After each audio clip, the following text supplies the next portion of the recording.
Sonshine Newsblast.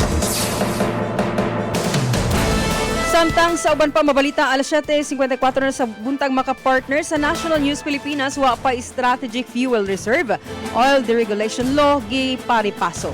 Kanag uban pa mabalita mo balik ang Sonshine Newsblast suman lamang nining pipila kapahinundon.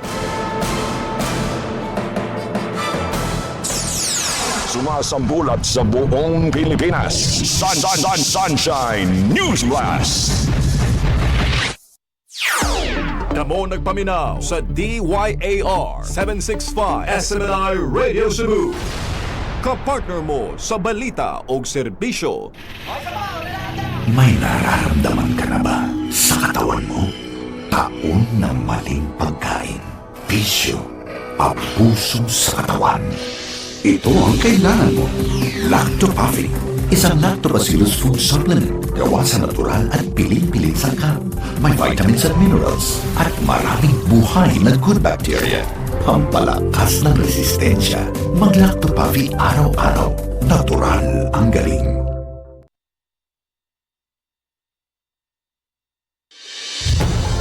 Mga balita, impormasyon, serbisyo o inspirasyon dinhilang sa DYAR 765 SMNI Radio Cebu. Oras alas 7:55 na sa buntag makapartner ang oras sa kanyo sa Lactopaffi Probiotic Health Food Supplement by Lacto Probiotic Worldwide Corporation o Lactoplant by Asil Laboratories Incorporated. Sumasambulat sa buong Pilipinas. Sonshine Newsblast. Newsblast Pilipinas.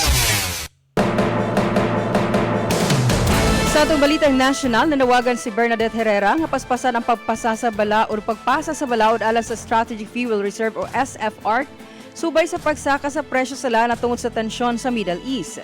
Matod niya, delikado ang kahimtang sa nasod tungod kay wa pay fuel reserve ang nagsalig lamang sa imported nga refined oil ilabi na nga usa nga aktibong refinery sa Pilipinas. Gisugid usab ni Herrera ang pagrepaso o posible nga pagtangtang sa oil Deregulation Law or aron mas mapanalipdan ang mga konsumidor batok sa pagsaka sa presyo.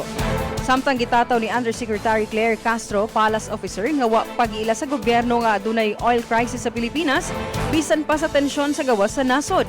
Apan ang maong pamahayagi kontra niini ni COMELEC Commissioner Rowena Guanzon ug giingong dili kumbinsido ang publiko sa maong pamahayag. Matod pa sa Malacañang, gitumong sa pamahayag sa presidente ang krisis sa Middle East apan sa lokal nga kahimtang padayon pa matod pa nga kontrolado ang supply sa lana.